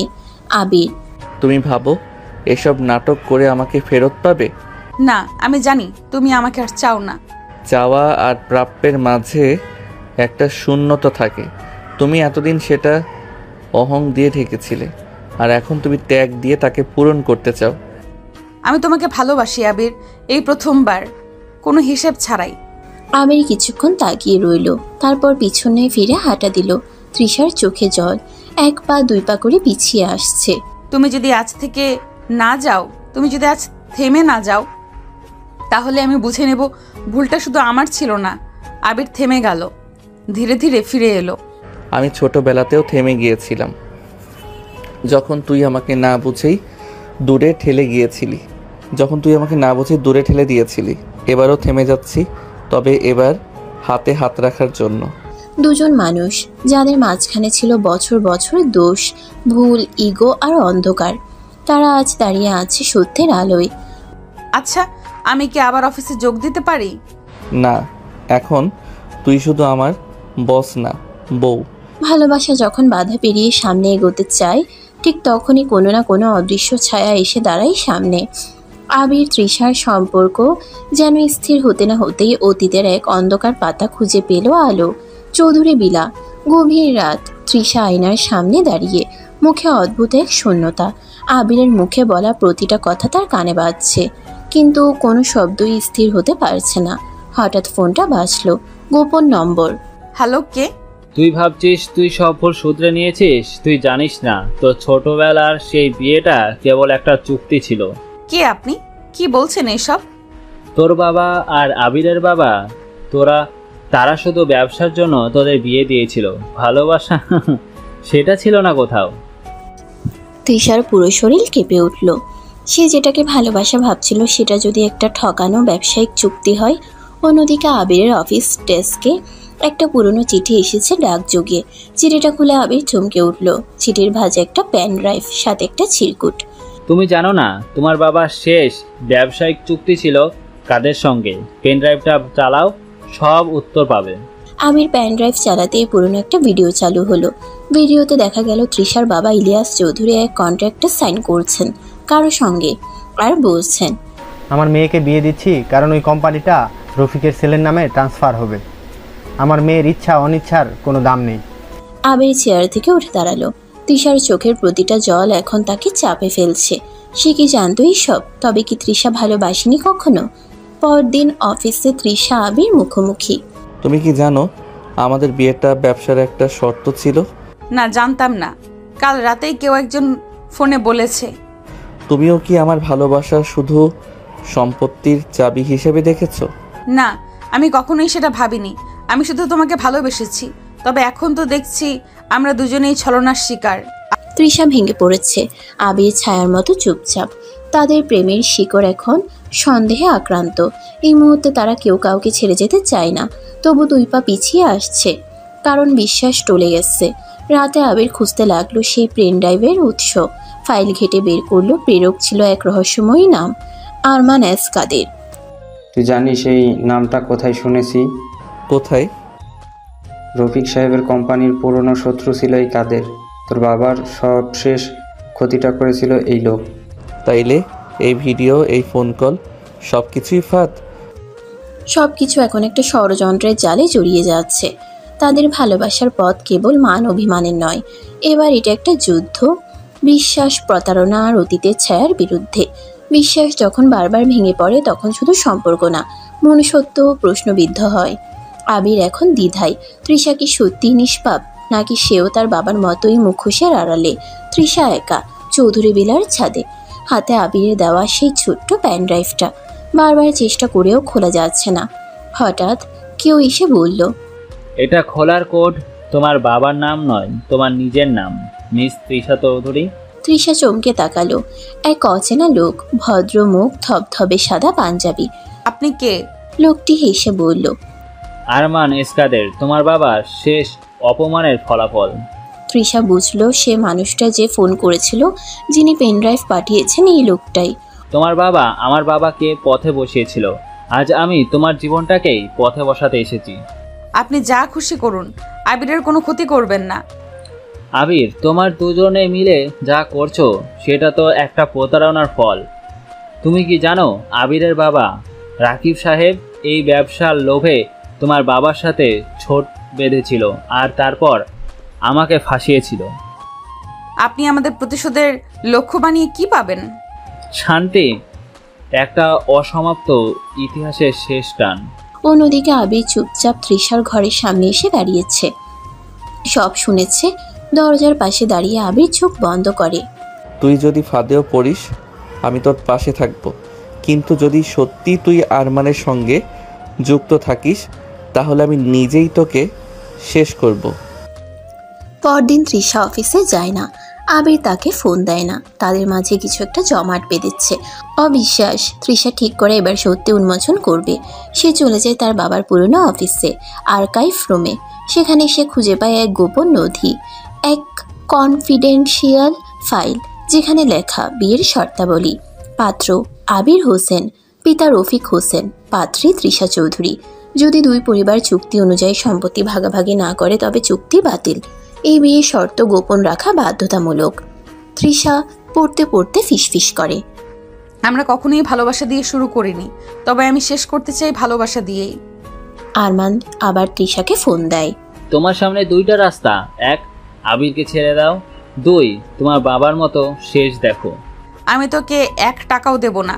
তুই চাইলে আমার জীবন নে, কিন্তু আবিরকে আঘাত করবি না। আরমান চিৎকার করে ফোন কেটে দেয়। কিন্তু তৃষা জানে সময় স্বল্প। সে এক কাজ করে আবিরকে পুরো কাহিনী লিখে একটা চিঠি পাঠায়। তোমার কাছে আমার সবচেয়ে বড় সত্য, আমি জানতাম না আমরা বিয়ের চুক্তিতে ছিলাম, কিন্তু এখন আমি জানি আমি শুধু তোমার হতে চাই, চুক্তি নয়, চাওয়ার জায়গা থেকে। যদি ভালোবাসা সত্যি হয় তুমি আসবে, না হলে আমি হারিয়ে যাব। তৃষা একটা লাল শাড়ি পরে ছাদে দাঁড়িয়ে। তার পেছনে কেউ একজন এসে দাঁড়ায়, ধীরে ধীরে হেঁটে। তুমি জানো সব, আর তাও আমি এসেছি কারণ ভালোবাসা কখনো চুক্তির অংশ হয় না। আর যদি আবার কেউ আমাদের আলাদা করতে চায়? তবে এবার আমি শুধু প্রেমিক না, তোমার স্বামী হয়ে লড়বো। ভালোবাসার সবচেয়ে সুন্দর দিকটা হয়তো তখনই দেখা যায় যখন মানুষ স্রেফ থাকা থেকে ভালোবাসার মাঝে বাঁচতে শেখে। তৃষা আজকাল অনেক শান্ত হয়ে গেছে। আর আবির, সে তো সে আগেরই নীরব পাহারাদার, অভিমানী প্রেমিক। চৌধুরী ভিলার বাগান, সন্ধ্যা। তৃষা ধীরে হেঁটে আসছে, হাতে দুটো কফির মগ। আবির বাগানে বসে, চোখে ক্লান্তি, মুখে প্রশান্তি। আজ তোমার জন্য কফি বানিয়েছি, মুখে না দিলে চলে না। আবার যদি আগের মতো ভয়ানক কফি বানাও? এবার আমি স্ত্রী, বস না। চেষ্টা করো, ভালো না লাগলে হাত ধরেই খাওয়াবো। আমি চাই তুই প্রতিদিন এইরকম ভয় দেখিয়ে কফি খাওয়াস। আর আমি চাই তুই প্রতিদিন এই চোখে তাকাস, যেন আমি পুরো দুনিয়া। তুই তো আমার দুনিয়ার বাইরেই কিছু না। তৃষা এসে ওর কাঁধে মাথা রাখে। আবির ওর হাত ধরে রাখে বেশ কিছুক্ষণ। দুজনেই চুপচাপ। ওদের এই নীরবতা চিৎকারের থেকেও জোরালো ছিল। ঠিক তখনই তৃষার ফোনে একটা মেসেজ আসে। তোমরা যতই অভিনয় করো অতীত কিন্তু চুপ করে থাকে না, কাল সকালেই পেছনে সব সত্য ফাঁস হয়ে যাবে। এই নাম্বারটা আগেও একবার এসেছিল। কেউ আবার শুরু করেছে, তুই ফোনটা দে, আমি দেখছি। আবির বুঝলো এই ছায়াটা আরমান, এর একার কাজ না, কেউ অফিসের ভেতরেই তাদের বিরুদ্ধে খেলছে, আর তার প্রমাণ আজকে সকালেই প্রকাশ পাবে। পরদিন সকাল, কোম্পানির নামকরা এক নিউজ পোর্টালে হেডলাইন, চৌধুরী গ্রুপের উত্তরাধিকারী আবির হোসেন ফেক ডিগ্রি নিয়ে কোম্পানির পরিচালনার দায়িত্বে। চৌধুরী গ্রুপের উত্তরাধিকারী আমির হোসেন ফেক ডিগ্রি নিয়ে কোম্পানি পরিচালনার দায়িত্বে। ভুয়া পাসপোর্ট, বানোয়াট সার্টিফিকেট সবই আবিরের নামে। এ তো সরাসরি তোমার বিরুদ্ধে প্ল্যান। এটা কেউ অফিস থেকেই করেছে? আর কেউ না, এই চক্রান্তে সেই লোক আছে যে আমার সবচেয়ে কাছের ভেবেছিলাম। আবির অফিসে পৌঁছাতেই দেখে কয়েকজন শেয়ার হোল্ডার তার পদত্যাগ দাবি করছে। তৃষা সব সামলানোর চেষ্টা করছে, কিন্তু পরিস্থিতি নিয়ন্ত্রণের বাইরে। হঠাৎ একটা ছেলেকে দেখা গেল লুকিয়ে কিছু বলতে চাইছে। আসিফ: ভাই, আমি সব জানি। এই সব ডকুমেন্ট তোরা যেখানে রাখিস সেখান থেকে কপি করা হয়েছিল, আর এটা করেছে একজন তানভীর, সিনিয়র অ্যাডমিন। তানভীর? সে তো আমার বাবার সময় থেকে কাজ করছে। ওই আরমান এর পেছনের মানুষ, চেয়েছিল অফিসের পাওয়ার নিজের করে নিতে। তৃষা চোখে জল নিয়ে বলল, ভালোবাসার পরীক্ষা নিতে এসেছিলাম আমি, কিন্তু এখন জানি ভালোবাসা নিজেই পরীক্ষা হয়ে দাঁড়ায়। আমি এবার কাউকে ছাড়বো না। আমার পরিবার, আমার প্রেম, আমার সম্মান সব বাঁচাতে লড়ব। তুই শুধু পাশে থাকিস। আমি তো তোর পাশে না, তোর বুকের সাথে থাকবো। জয় না হওয়া পর্যন্ত হাত ছাড়বো না। রাত গভীর, চারপাশে নীরবতা, কিন্তু তৃষার চোখে ঘুম নেই। বাসে ঘুমিয়ে থাকা আবিরের দিকে চেয়ে তার মনে কেবল একটা কথাই ঘুরছে, আবিরের অসম্মানের পেছনে যে আছে সে কি আজও আমাদের চারপাশেই? তৃষা উঠে পড়ে, হাতে একটা মোবাইল, মাথায় আগুন। সে ডায়াল করে পুরনো বান্ধবী সানজিদাকে। হ্যালো, তুই কি এখনো তানভীরের সাথে কাজ করিস? তুই জানিস? হ্যাঁ, আর এখন আমি শুধু জানতেই চাই না, প্রমাণও চাই। সানজিদা তৃষার কলেজের বান্ধবী। কয়েক বছর আগে সে চৌধুরী গ্রুপে অল্পদিন কাজ করেছিল, তারপর একদিন হঠাৎ চাকরি ছেড়ে চলে গিয়েছিল। সে তখন বলেছিল, তোর অফিসটা নোংরা রাজনীতি দিয়ে ভরা। তৃষা শুনেছিল, বুঝেছিল না। সকালে তৃষা আর আবির দেখা করলো সানজিদার সঙ্গে এক ক্যাফেতে। তানভীর শুধু তোর বাবার নাম ভাঙিয়ে কোম্পানির ভেতর আধিপত্য চাইতো না, সে চেয়েছিল তুই ব্যর্থ হ, আর আমি সেই ব্যর্থতা ঘিরে তার হাতের পুতুল হই। ওকে ব্ল্যাকমেল করেছিল? হ্যাঁ, আমার কাছে এখনো সেই ভয়েস রেকর্ড আছে যেখানে সে বলেছে তিশাকে নিচে নামাতে পারলেই পুরো কোম্পানি আমার হাতে আসবে। তোকে আমি আর মুখ লুকিয়ে থাকতে দিব না। তুই সেই রেকর্ডটা দে, এবার আমি নিজেই মুখোশ খুলবো। রাত 9টা, চৌধুরী গ্রুপের স্পেশাল বোর্ড মিটিং। সবাই চুপ, তানভীর মাথা উঁচু করে বসা। তৃষা উঠে দাঁড়ায়, ল্যাপটপ চালু করে রেকর্ড বাজায়। তানভীরের কণ্ঠ, ওকে অফিস থেকে তাড়াতে পারলে তৃষার প্রতি কারো আস্থা থাকবে না। আবিরকে ফাঁসিয়ে দিলে তৃষার সব কিছু ভেঙে পড়বে, আর তখন আমি হব চৌধুরী গ্রুপের আসল চেয়ারম্যান। ঘরটা গরম হয়ে ওঠে, সবার মুখে বিস্ময়। এই রেকর্ড ভুয়া, আমি কিছু বলিনি। আবির ধীরে উঠে দাঁড়ায়, চোখে আগুন। সত্যি আর মিথ্যার পার্থক্য তোকে শিখিয়ে দিতে পারি, কিন্তু এখন আমি তোর মুখে শুধু ভয় দেখতে চাই। তানভীর সবার সামনে একেবারে চুপ হয়ে গেল। তৃষা জানে শত্রু এবার মুখ খুলেছে, কিন্তু শেষ হয়নি সব। মিটিং শেষে তৃষার ফোনে আবার সেই গোপন নম্বর থেকে SMS। তানভীর তো ছিল কেবল প্রথম চাল, এখন দেখবি দ্বিতীয় চাল কেমন হয় মিস তৃষা চৌধুরী। আবার কারা যেন ছায়ার আড়ালে বসে খেলছে আরো বড় খেলা। এবার হয় আমি ভাঙবো, নইলে পুরো দুনিয়া আমার হাতে গড়া সম্পর্ককে চূর্ণ করে দেবে। তুই আর একা না, আমরা এবার শুধু ভালোবাসা না, যুদ্ধ করব একসাথে। ভালোবাসা যেমন মানুষকে জোড়া দেয়, ঠিক তেমনই কিছু গোপন সত্য ভালোবাসার ভিত কাঁপিয়ে দেয়। আজকের দিনটা ঠিক তেমন। দুপুর 1টা, আবিরের বাড়ি। আবির অফিস থেকে ফিরে এসে দেখে আয়েশা বেগম চুপচাপ বসে আছেন, হাতে একটা খোলা চিঠি, চোখে জল, ঠোঁট কাঁপছে। মা, কি হয়েছে? এই চিঠিটা এসেছে তোমার বাবার পুরনো এক বন্ধুর কাছ থেকে। তোমার বিয়ের আসল রহস্য আমি এখন জেনে গেলাম। আবির চমকে উঠে চিঠিটা হাতে নেয়। চিঠির ভিতর থেকে শোনা যাচ্ছে কণ্ঠস্বর। প্রিয় আয়েশা, তুমি জানো তোমার স্বামী রফিক আর ইলিয়াস চৌধুরী একসময় বন্ধু ছিল, কিন্তু ব্যবসায়িক লোভ তাদের দুজনকে বদলে দেয়। তোমার ছেলে আর তৃষার বিয়ে কেবল একটি সম্পত্তি ভাগের গেম ছিল। ওরা এই বিয়ে করেছিল জমি ও কোম্পানির শেয়ার রক্ষার জন্য। রফিক চাইতো তার ছেলে ধনী ঘরে বিয়ে করুক, আর ইলিয়াস চাইতো তার মেয়ের উপর নিয়ন্ত্রণ রাখতে। ওরা যখন তোদের বিয়ে ঠিক করেছিল তখন তুই 4 বছর বয়সী আর তৃষা মাত্র 2। বিয়েটা হয় গোপনে, কিন্তু তোর বাবা সেই কাগজপত্র গায়েব করে দেয়, যেন তোর জানা না থাকে এই বিয়ের কথা। সেই ক্ষতটা আজও আমার বুকে। সোহানুল ইসলাম। রফিক সাহেবের সহপাঠী এখন অসুস্থ। আবির ফ্যাল করে চিঠির দিকে তাকিয়ে থাকে। তৃষা তো কিছুই জানতো না, সে নিজেও অন্ধকারে ছিল। তবে কি এই ভালোবাসা নিছক এক কাগজের জাল? মা, তুমি এসব জানাতে পারলে না? আমি নিজেও জানতাম না। তোমার বাবার মৃত্যুর পরে চিঠি আমার কাছে এলো, কিন্তু সাহস পাইনি দিতে। আমি ভয় পেয়েছিলাম তুমি তৃষাকে ছেড়ে। অন্যদিকে অফিসে তৃষা আজ তীব্র রাগে অফিসে ঢুকেছে। তানভীর তো ধরা পড়েছে, কিন্তু অফিসে এখনো আছে একজন গুপ্তচর, যে বাইরে থেকে তথ্য পাচার করে দিচ্ছে সবার সামনে চিৎকার করে। আজই বের হবে সে। আমার অফিসের বিশ্বাসঘাতক থাকলে আমি আর এই চেয়ার ধরে রাখবো না। তৃষা জানে না কে সেই চর, কিন্তু সে কাউকে ছাড়বে না। ঠিক তখনই সিকিউরিটি একটা ভিডিও ক্লিপ নিয়ে আসে। ওই ভিডিওতে দেখা যায় একজন স্টাফ রুমানা নিয়মিত কাগজপত্র আর তথ্য আরমানের কাছে পাঠাচ্ছে। রুমানা তুই? আমি তো শুধু আমার স্বামীকে বাঁচাতে চেয়েছিলাম। আরমান আমার স্বামীর নামে জেলখানার ভয় দেখিয়ে বলেছিল তথ্য দিতে।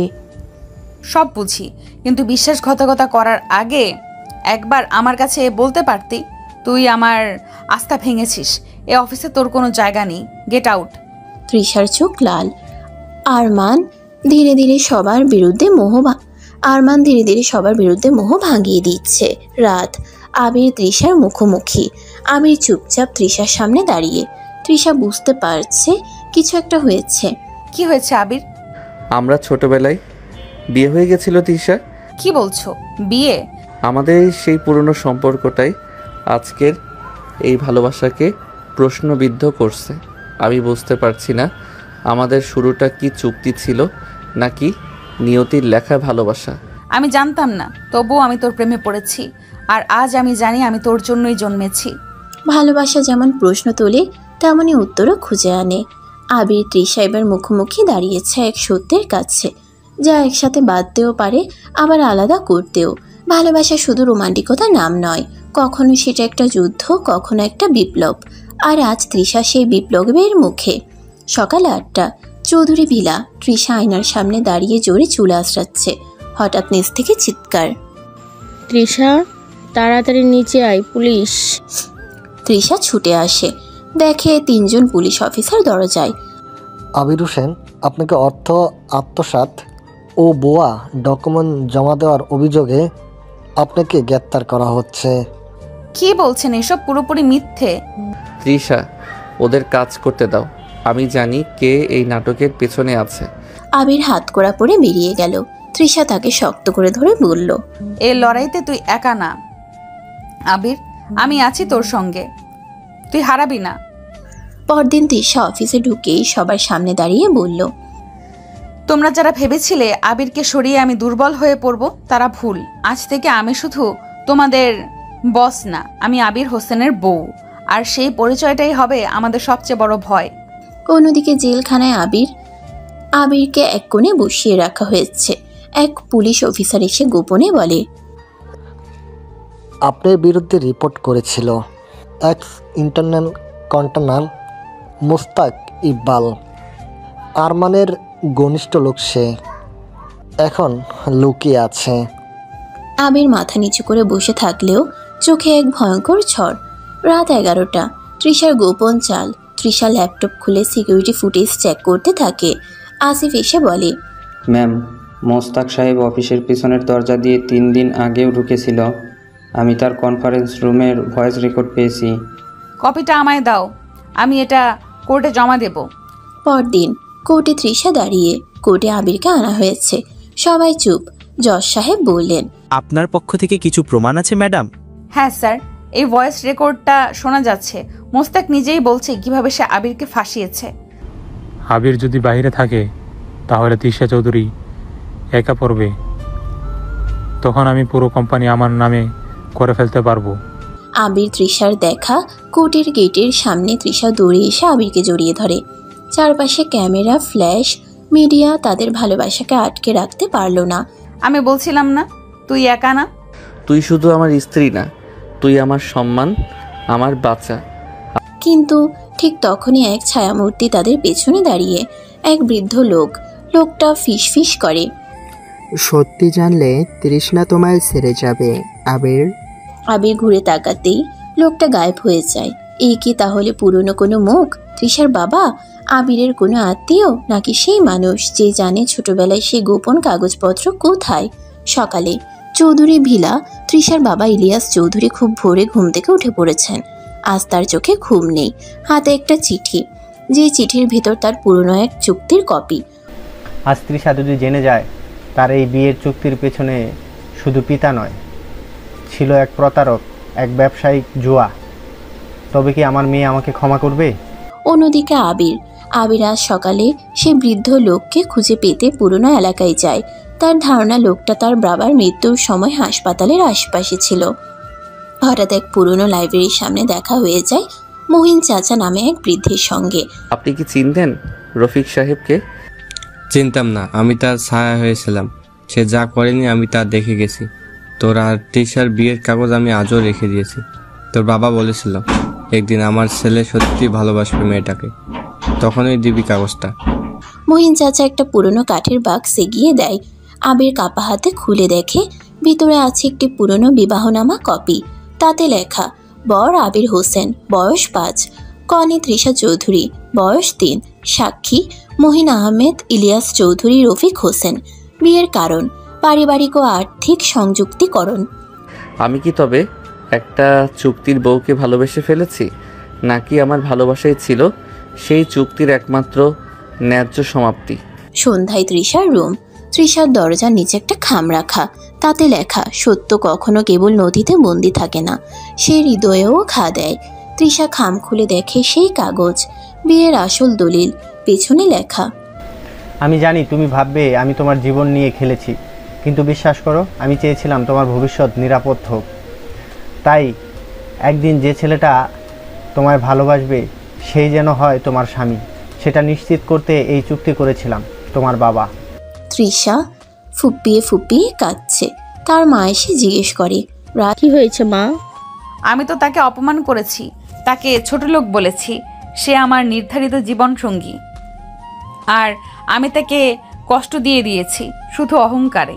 11টা, রেইন কফি শপ। তৃষা একা বসে আছে, বাইরে বৃষ্টি। তখনই আবির এসে বসে তার সামনে। তুই কি জানিস? আমি জানি। ব্যাগ থেকে কাগজটা বের করে রাখে টেবিলে। এটা একটা পুরনো কাগজ, কিন্তু আমার চোখের জলটা এখন একদম নতুন। তুই কি এখন আমাকে ভালোবাসিস, নাকি এখন থেকে শুরু করবি? আমি তো ভালোবেসে ফেলেছি। জানতাম না তুই আমার ছিলি, কিন্তু আজ জানি তোকে হারানোর ভয়টা অনেক বেশি হয়ে গেছে। জায়গা চৌধুরী বিলার ছাতময়। রাত 9টা, মেঘলা আকাশ, হালকা ঠান্ডা বাতাস। রাতের আকাশটা আজ বড় নরম, বড় চুপচাপ। আকাশের চাঁদ যেমন ধরা যায় না, তেমনি আবির তৃষাকে দেখেও ছুতে পারত না এক সময়। আজ ছাদে দাঁড়িয়ে দুজন একসাথে, নীরব কিন্তু মনের ভিতর ঝড়। আবির, তোকে একটা কথা বলবো? বল। আমি তোকে প্রথমে অপছন্দ করতাম না, বিশ্বাস করতাম না, কিন্তু এখন তোকে ছাড়া কিছুই ভাবতে পারি না। তুই আমার জীবনে আসা সবচেয়ে বড় সত্যি। আবির কিছু বলে না, শুধু তৃষার চোখের দিকে তাকিয়ে থাকে। এক অদ্ভুত নরম আলো ঝরছে ওর চোখ থেকে। তৃষার ঠোঁট কাঁপছে, চোখের জল চিকচিক করে। তখনই আবির ধীরে ধীরে এগিয়ে আসে। তৃষা পেছনে সরে না, তাদের মাঝখানের দূরত্বটুকু কমে আসছে। নিঃশ্বাসে মিশে আছে আবেগ। আমি তোকে প্রথম থেকেই চাইতাম। তোর রাগ, তোর ইগো সবকিছু নিয়েই তোর প্রেমে পড়েছিলাম। আজ যদি তুই সত্যি আমার হয়ে থাকিস তাহলে। তৃষা চোখ বন্ধ করে ফেলে। আর এক মুহূর্ত কথা বলে না তারা। আবির ধীরে ধীরে তার কপালের উপর ঠোঁট ছুঁয়ে দেয়। তারপর তৃষা নিজেই চোখ মেলে তাকায় এবং চোখ দিয়ে বলে, আরো কাছে এসো। আবির আর দেরি করে না, তার ঠোঁট ধীরে ধীরে ছুঁয়ে যায় তৃষার ঠোঁট। কোনো অতিরিক্ততাও নেই, শুধু এক চুপচাপ ভালোবাসা, যেখানে আবির আর দেরি করে না, তার ঠোঁট ধীরে ধীরে ছুঁয়ে যায় তৃষার ঠোঁট। কোনো অতিরিক্ততা নেই, শুধু এক চুপচাপ ভালোবাসা, যেখানে সময় থেমে থাকে, শুধু তাদের দুজনের নিঃশ্বাসের শব্দ ভেসে আসে। তৃষার ঠোঁট কাঁপে, হাতটা উঠে গিয়ে আবিরের গলায় জড়িয়ে পড়ে আর আবির তাকে কাছে টেনে নেয়, মুছে দেয় সব দুঃখ, সব অভিমান। এই চুমু ছিল কোনো সিনেমার নয়, ছিল একটা দীর্ঘ অপেক্ষার উত্তর, একটা নীরব প্রেমের প্রথম স্বীকৃতি। আবির কিছুক্ষণ তৃষার দিকে তাকিয়ে থেকে তার ঠোঁটে ঠোঁট ডুবিয়ে দিল, শুষে নিতে থাকলো তার ঠোঁটের রস, যেন বহুদিন পরে সে গলা ভেজাচ্ছে। পরের দিন, জায়গা মুহিন চাচার পুরনো অফিস, সময় সকাল 10টা। আবির আর তৃষা এসেছেন মুহিন চাচার কাছে। তারা জানতে চায় আসল বিয়েটা কেন হয়েছিল, কেন এত বছর এই সত্য লুকানো ছিল। তোমাদের বাবা দুজন রফিক সাহেব আর ইলিয়াস চৌধুরী বন্ধু ছিল ঠিক, কিন্তু ব্যবসা আর প্রভাবের লোভে একে অপরের বিরুদ্ধে ষড়যন্ত্র করত। এক সময় রফিক ভাই আবিষ্কার করেন যে ইলিয়াস চৌধুরী গোপনে তার ব্যবসার শেয়ার বিক্রি করে দিচ্ছিল বিদেশি এক গ্রুপকে। তখন রফিক ভাই পরিকল্পনা করেন, যদি মেয়ের সঙ্গে ছেলের বিয়ে হয় তাহলে আইনত কোম্পানির অংশীদার আমি থাকব। মানে আমার বাবা বিশ্বাসঘাতকতা করেছিল? শুধু তাই নয় মা, তিনি চেয়েছিলেন বিয়েটা হোক, কিন্তু কোনোদিনও যেন তুই জানতে না পারিস, কারণ তুই যখন বড় হবি তুই যেন আবিরকে ঘৃণা করিস আর যেভাবেই কোম্পানিটা পুরো নিজের নামে করে ফেলবেন। কিন্তু সবচেয়ে বড় বিস্ফোরণ তখন হয়। তোমরা জানো তানভীর কে? হ্যাঁ বাবা, ওকে খুব বিশ্বাস করত। তানভীর আসলে ইলিয়াস চৌধুরীর অবৈধ সন্তান, তৃষার সৎ ভাই। না, এটা মিথ্যে। আবির তাকে শক্ত করে ধরে রাখে। ওর মা ছিল চেম্বারে কাজ করা এক সাধারণ কেরানি। ইলিয়াস সাহেব ওকে দূরে সরিয়ে রেখেছিলেন, কিন্তু সে ফিরে আসে প্রতিশোধ নিতে। আমি এত অন্ধ ছিলাম, আমি বাবার অন্ধ বিশ্বাসে ওর সামনে সব কিছু তুলে দিয়েছিলাম। আবির তুলে ধরে চূড়ান্ত প্রমাণ, এক ডিএনএ রিপোর্ট। ডিএনএ রিপোর্টে পরিষ্কার লেখা তানভীর আহমেদ, পিতা ইলিয়াস চৌধুরী, সন্তান পিতৃ পরিচয়ে 98.7% মিলে গেছে। চূড়ান্ত মুহূর্ত, তৃষার বাবার মুখোমুখি। আমি সব জানি বাবা, আপনি আমার জীবনকে একটা বিজনেস প্রজেক্ট বানিয়েছিলেন। আপনি নিজের ভুল ঢাকতে আমার স্বামীকে ঘৃণিত বানিয়েছিলেন। আজ আমি আপনাকে ক্ষমা করলেও বিশ্বাস আর ফিরবে না। তুই চাইলে আমাকে ত্যাগ করতে পারিস মা, কিন্তু বিশ্বাস কর আমি তোকে ভালোবাসতাম। আমি শুধু চাইতাম তোকে হেলায় ফেলনা না বানিয়ে প্রভাবশালী করে তুলতে।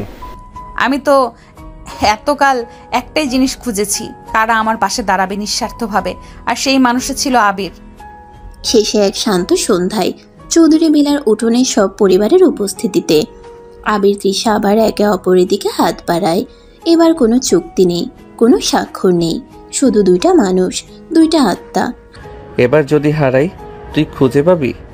আমি তোকে হারাতে দিইনি বলেই তুই এখনো আমার আছিস। হালকা ঠোঁট ছুঁয়ে যায় কপালে, একটা প্রতিজ্ঞা করে, এই ভালোবাসা এবার চুক্তির নয়, হৃদয়ের। স্থান মুহিন চাচার ঘর, সময় সকাল 9টা। তৃষা আবির ভাবছিল সব রহস্য শেষ, এখন শুরু হবে নতুন জীবন।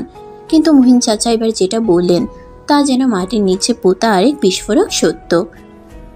তোমরা যে বিয়েটাকে শিশুকালের খেলা ভেবেছিলে সে ছিল না কোনো ব্যবসায়ী শর্ত, তা ছিল এক ঐতিহাসিক রক্ষা কবচ, যা ভাঙা মানে দুই পরিবারের রক্তের অভিশাপ জাগিয়ে তোলা। ব্যাক স্টোরি, 30 বছর আগের কাহিনী। রফিক সাহেব ও ইলিয়াস চৌধুরী একসময় গাঁটছড়া বেঁধেছিলেন বংশের ঐতিহ্য রক্ষা করতে। তাদের পূর্বপুরুষের মাঝে এক অদ্ভুত কুসংস্কার চালু ছিল, যদি চৌধুরী বংশের কন্যা ও হোসেন বংশের পুত্রের মিল না হয় তবে পরবর্তী প্রজন্ম অভিশপ্ত হবে, রোগ, মৃত্যু ও পতনে জর্জরিত। রফিক সাহেব বিশ্বাস করতেন না, কিন্তু ইলিয়াস চৌধুরী কুসংস্কারাচ্ছন্ন ছিলেন, তাই তিনি গোপনে সেই বিয়েটা করিয়ে ফেলেন, কিন্তু শর্ত রাখেন, এই বিয়ে কেউ জানবে না, তৃষা জানবে না। তৃষা প্রতিক্রিয়া দেখায়, আপনারা একটা অভিশাপ ঠেকাতে আমার জীবন ব্যবহার করেছেন। তুই একটা ভয় ঠেকিয়ে দিয়েছিস মা। আজ তুই যদি আবিরকে ছেড়ে দিস, এই অভিশাপ শুধু তোমাদের না, এই পুরো পরিবারে ছড়িয়ে পড়বে। মুহিন চাচা তখন এক পুরনো নথি বের করেন। নথির শিরোনাম চৌধুরী হোসেন রক্ত চুক্তি।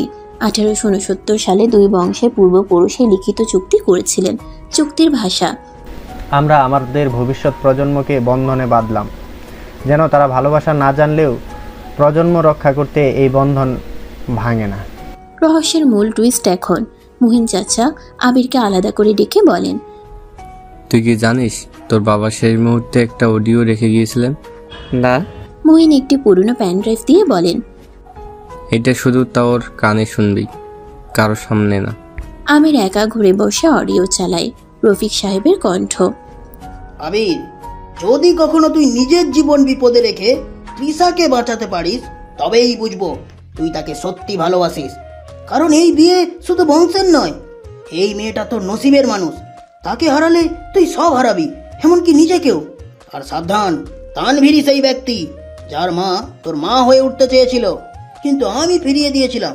সেই অপমানের প্রতিশোধ নিতেই সে তোর জীবনে আগুন লাগাতে আসবে। পরের দিন তৃষার রুম। তৃষা আয়নার সামনে বসে।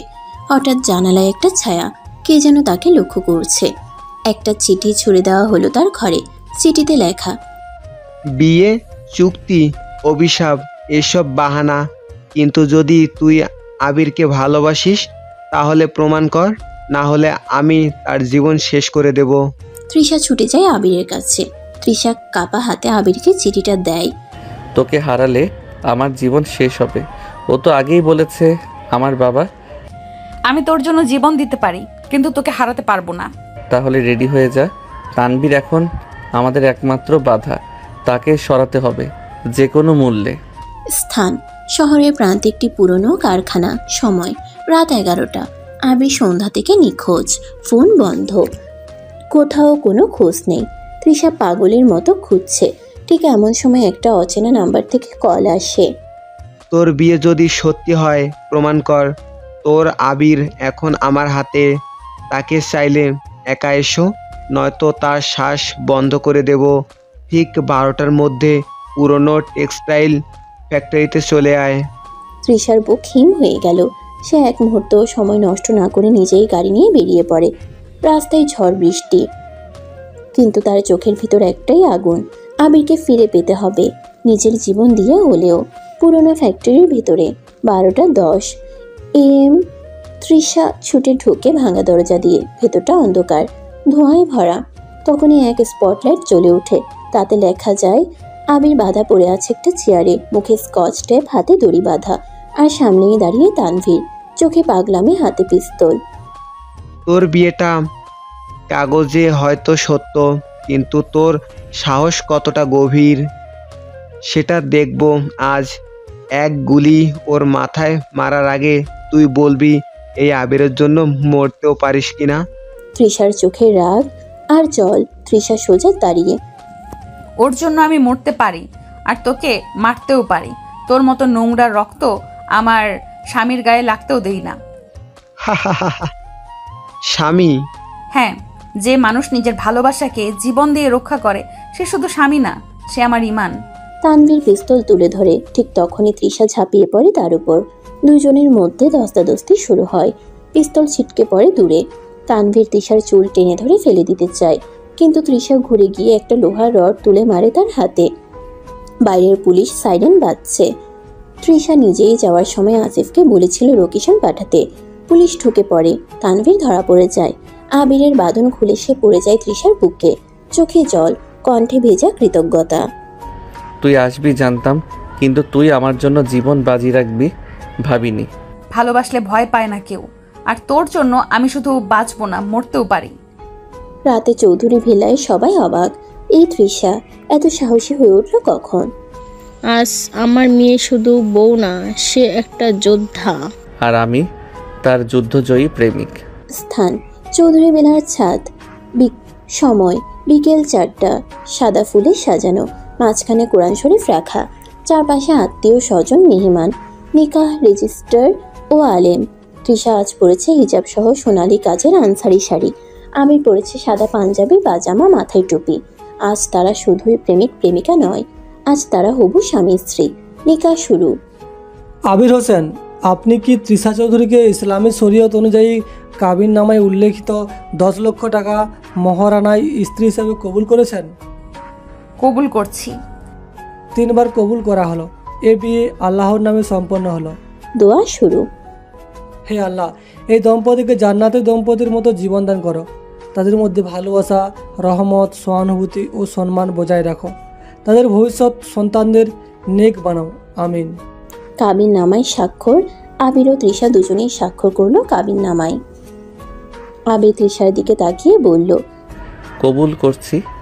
এইবার কেউ আমাদের সম্পর্ক নিয়ে প্রশ্ন তুলতে পারবে না। এবার আমি শুধু তোমার অফিসের বস না, হালাল স্ত্রী। ওয়ালিমা আয়োজন সম্পূর্ণ সন্ধ্যায় চৌধুরী ভিলায় ওয়ালিমা। হালকা ইসলামিক গানের সুর, আত্মীয় বন্ধুরা শুভকামনায় ভরিয়ে দিচ্ছে নবদম্পতিকে। তৃষার মা শায়লা বেগম হেসে বললেন, এখন আমার মেয়ে বদমেজাজি বস না, এখন সে আদর্শ ঘরণী। আর আমি আর স্টাফ না, আমি এখন তার হালাল ভালোবাসা। রাত 10টা। আবির তৃষার রুমে। আবির তৃষার কপালে এক নিঃশব্দ চুমু দিয়ে বলল, আল্লাহর নামে শুরু করলাম আমাদের নতুন জীবন। তুই শুধু আমার স্ত্রী না, আমার দিনের পূর্ণতা। আর তুই আমার সবচেয়ে পবিত্র ভালোবাসা। রাত 12টা। চৌধুরী ভিলার বিশেষ সাজানো কক্ষে। ঘরভর্তি গোলাপ ফুলের পাপড়ি, হালকা সুগন্ধি আর চাঁদের আলোয় ঘেরা নরম আলো। তৃষা বিছানায় লাল শাড়িতে বসে আছে, নতুন কনে হয়ে, মাথা নিচু, হাতে মেহেদি রাঙানো। আবির ধীরে ধীরে ঘরে ঢোকে। পাঞ্জাবির গলার বোতাম খুলে মাথা থেকে টুপি খুলে রাখে। সে কয়েক মুহূর্ত দাঁড়িয়ে তৃষার দিকে তাকিয়ে থাকে চুপচাপ। তৃষা হঠাৎ বলে ফেলে, এত চুপ কেন? এখন আমি তোর স্ত্রী, ভয় পাচ্ছিস নাকি? না, ভয় না, শুধু ভাবছিলাম জীবনে এত সুন্দর কিছু আমি কখনো পাওয়ার যোগ্য ছিলাম না। তুই তো আমার চেয়ে অনেক বড় কিছু। আমি তো তোর জন্যই বানানো, হালাল পথে, হালাল ভাবে। আবির ধীরে এসে তৃষার পাশে বসে। তৃষা চোখ নিচু করে ফিসফিস করে বলে, আবির, আজ রাতে আমি তোর, শুধু তোর। এই শরীর, মন, বিশ্বাস সব তোর হোক। আর আমি তোর সম্মান রক্ষা করব, ভালোবাসবো যতক্ষণ না আল্লাহ আমাদের দুজনকে জান্নাতে মিলিয়ে দেয়। আবির তৃষার হাত ধরে, তার মেহেদি আঁকা হাতে হালকা চুমু খায়। তৃষার চোখ ভিজে ওঠে। এই প্রথম সে অনুভব করে একজন পুরুষ তাকে শুধু চায়নি, সম্মান করেছে, আগলে রাখতে চায়। আবির ধীরে তৃষার কপালে চুমু দিয়ে বলে, আজ থেকে তুই আমার হালাল জীবন সঙ্গী। তোর চোখে চোখ রেখে আমি সারা জীবন ঘুমাতে চাই। আর আমি তোর বুকে মাথা রেখে এই ঘুমেই হারিয়ে যেতে চাই, শুধু তোর হয়ে। তারা একে অপরের গভীরে আসতে লাগলো। দুজনে নিঃশ্বাস বাড়ি খাচ্ছে। আবির আর নিজেকে কন্ট্রোল করতে না পেরে তৃষার ঠোঁটে ঠোঁট ডুবালো। তার সারা শরীরের ভালোবাসা স্পর্শ এঁকে দিতে লাগলো। সেই রাত আকাশে চাঁদ ছিল, বাতাসে ছিল ভালোবাসার মিষ্টি গন্ধ। দুইটা হৃদয় যারা ভুল বোঝাবুঝি, রাগ, অভিমান পার করে আজ পরিপূর্ণ হলো ভালোবাসা আর হালাল সম্পর্কের আলোক ছায়ায়। চৌধুরী ভিলার সাজানো কক্ষ। সময় সকাল 7:30। রাতের শেষ ভাগে ফজরের আজানের ধ্বনি কানে আসে। সময় সকাল 7:30। রাতের শেষ ভাগে ফজরের আজানের ধ্বনি কানে আসে। আবির প্রথমেই চোখ মেলে, চুপচাপ তার পাশে তাকায়। তৃষা তার বুকে মাথা রেখে ঘুমিয়ে আছে, চুল এলোমেলো, চোখে একরাশ শান্তি। আবির হালকা করে তার কপালে চুমু খায়। আলহামদুলিল্লাহ, আল্লাহ আজ আমার সবচেয়ে বড় দোয়া কবুল করেছেন। ফজরের নামাজের সময়। আবির আস্তে করে তৃষাকে ডাকে, তৃষা, চল নামাজ পড়ে নিই। তৃষা আদৌ ঘুমে চোখ মেলে, হালকা হাসে। আজ থেকে আমার দিন শুরু হবে তোর পাশে নামাজ দিয়ে। ইনশাআল্লাহ, প্রতিদিন যতদিন আমরা বাঁচি। দুজন একসাথে উঁচু করে সাদা জায়নামাজে পাশাপাশি দাঁড়ায়। আবির ইমাম, তৃষা তার পেছনে। তাদের প্রথম নামাজ, এক হালাল জীবনের প্রথম দোয়া, প্রথম সকালের খুনসুটি। নামাজ শেষে তৃষা চুল ঠিক করছে আয়নায়। আবির এসে পেছনে দাঁড়ায়, আয়নায় তাকিয়ে বলে, আজকে তুই একদম অন্যরকম লাগছিস, যেন আয়নার মধ্যেও আলো কম, তোর মুখে বেশি। একদম মিথ্যা কথা বলিস না। মিথ্যা বললে তো গুনাহ হতো। আমি তো হালাল বউকে প্রশংসা করছি। তৃষা চোখ নিচু করে হেসে ফেলে। আবির এসে তার পাশে দাঁড়ায়। একটা ওড়না তুলে দেয় তার মাথায়। তুই শুধু সুন্দর না, তুই আমার গর্ব। এই সম্পর্ক কখনো খুনছুটি, কখনো অভিমান, তবুও শেষ পর্যন্ত একে অন্যের অভ্যস্ততা, অভিমান আর আত্মার আশ্রয়। এখানেই তো ভালোবাসা না? এভাবেই চলতে থাকলো তাদের ভালোবাসা। সমাপ্ত।